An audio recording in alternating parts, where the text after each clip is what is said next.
Hello internet world, welcome to a new video on the Geekanoids channel. It's time for a Geek Fit update.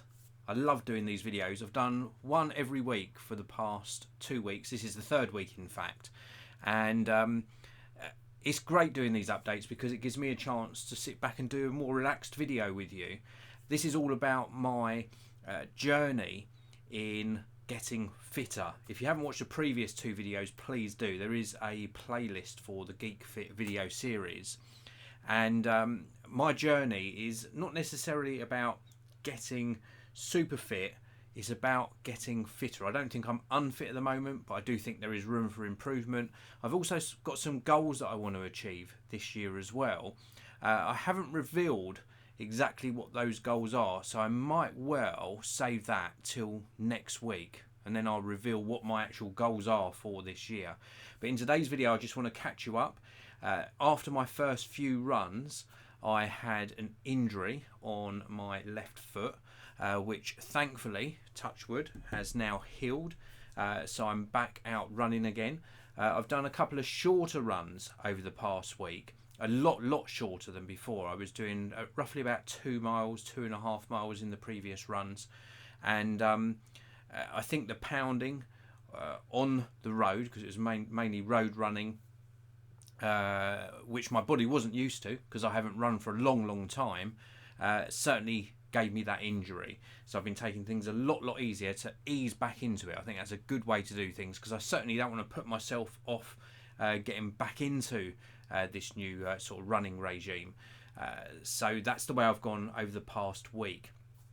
And again, touch wood, those shorter runs have proved to be a lot more successful, and thankfully I haven't had that injury come back.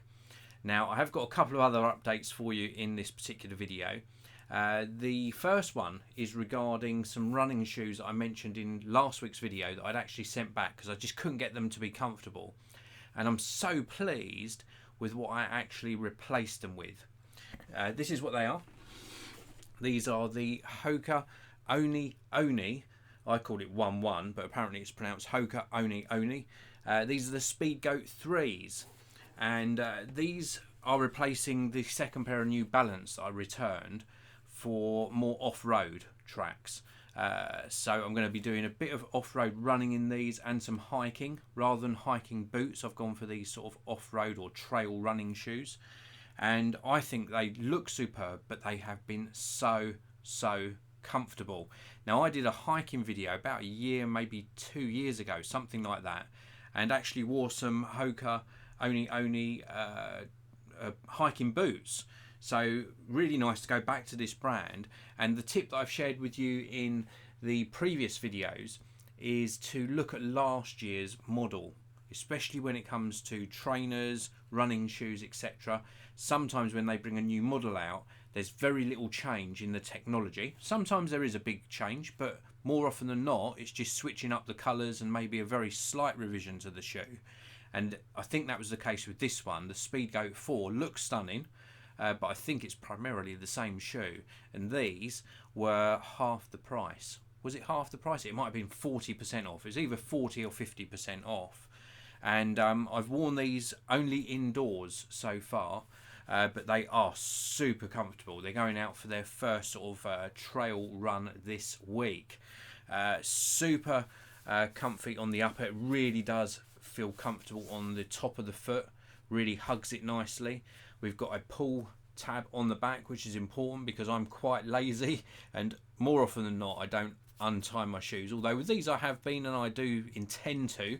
But sometimes when a shoe gets a bit more comfortable and a bit sort of older, you tend to sort of slip them on and pull them on quite quickly. But certainly for running shoes, I find that I do untie them and sort of get a nice comfy fit each time. These are nice and padded around here. I don't think they're completely waterproof, but they do a Gore-Tex version now, which of course wicks away the water, or is more water repellent on the upper than these probably are. But the blue and yellow I think goes really well, and because these are sort of trail running shoes, when you look at the bottom, they are very grippy, extremely grippy indeed. they just are so good. It says on the bottom here, it's called, what's it, Vibram? Vibram they're calling it. It is just a really good tread on the bottom of these trainers. And also a nice sort of stack height on here as well. These are so cushioned, very, very cushioned indeed. I'm not sure if I can show you this. Very cushioned. Just a superbly comfortable trail running shoe. So I really, really am pleased with these. They're very light as well, even though they sort of look a little bit bulkier than some of the more sort of distance or speed orientated running shoes. They're still very, very light. So really pleased with my purchase of these. And again, not sponsored, but I've shared a link of where I actually bought these down in the video description area. Now, before I move on to the watch reveal, let's take a look inside the live chat. We've got Galvin's Life. Me and my mates are watching this together in our uni flat. That is awesome. Thank you very much for tuning in. I really do appreciate it. Now, with regards to the running watch, I did a update on how difficult it was for me to get delivery of my Garmin running watch, and then I took delivery of the Garmin fēnix 6 Pro. I did a mini review on that last week.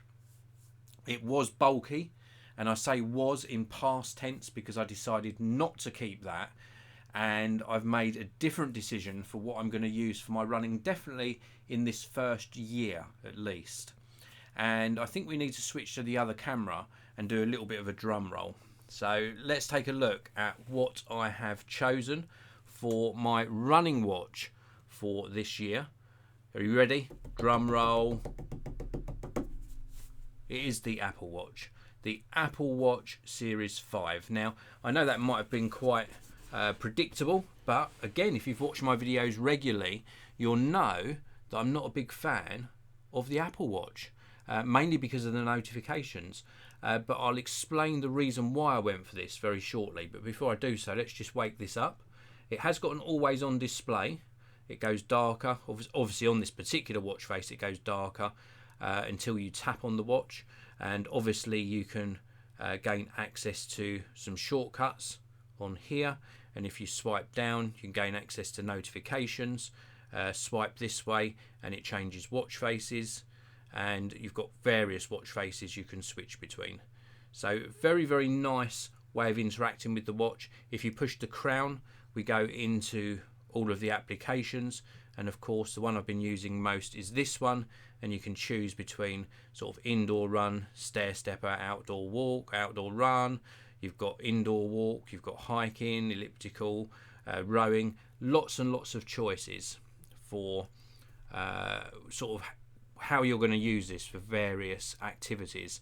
And it's working very well for me. I've switched off pretty much all of the notifications and I'm just using it as a running watch. I've got some extra apps on here which have got maps for hiking and things like that, and I went for the space grey one, as you can see. So this is sort of just like the cheapest Apple Watch you can get.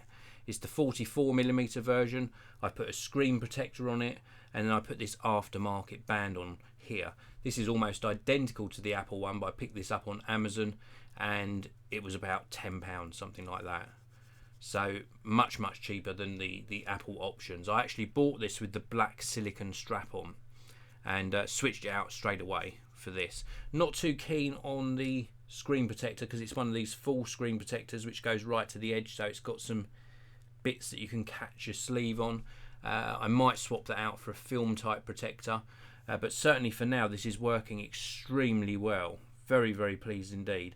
Used the Breathe app quite a lot just for relaxation. Got the heart rate monitor, we've got the activity app. If we go into the activity app, obviously not much shown for today, but the idea with the activity app is you fill these rings up, so I will use that from time to time as well. But the sort of workout app is where I'm really going to be using this a lot. There you go, got hiking as well, which I'm going to use this week, yoga, pool swims, just so many. You can even add extra workouts as well. So very nice display. Battery life at the moment for me has been round about a day to a day and a half between charges. I could eke out 2 days if I was extremely careful. So why did I choose the Apple Watch? when I didn't really like it previously. Let me just go back to the watch face and switch back to my regular watch face. So why did I choose this instead of sticking with the Garmin? Well, the Garmin, as I explained in my previous video, was extremely bulky, and it didn't fit nicely under my sleeve. I couldn't sleep in it. It just felt like too much of a watch. This is the Garmin fēnix 6 Pro I'm talking about.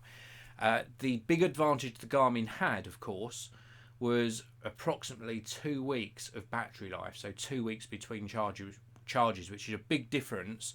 The Apple Watch you're charging every night, or at least every other night. I've been putting this on charge every night and not using it for any sort of sleep tracking. So that's the advantage really of the Garmin. And the Garmin is really focused on gathering a lot more metrics whilst you're running and doing exercise. The reason I went with the Apple Watch is because I'm not a professional runner yet. I'm not even a semi-professional runner or athlete, so I didn't need something that was that focused and more expensive, by the way, than the Apple Watch.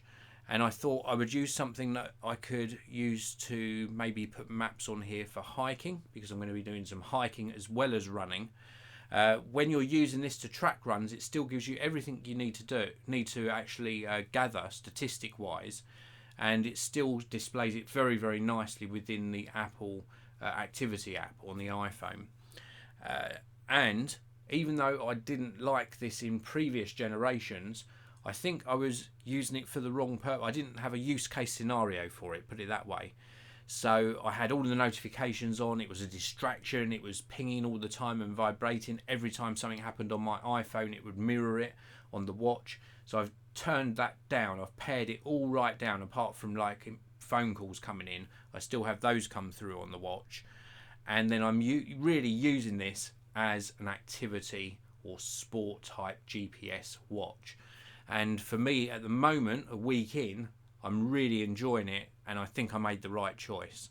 I will give you another update on this probably in about a month's time. You might have to remind me, but certainly for now it is proving a very good choice, really good choice. And I've used it for a couple of shorter runs and it's tracked them beautifully, given me all the data I needed, and I'm extremely pleased. And it's a lot more slick, you know, it fits nicely. It's a lot lighter, goes under my sleeve nicely. I can switch out the straps when I want to. I'm just very pleased that I made this decision at the moment.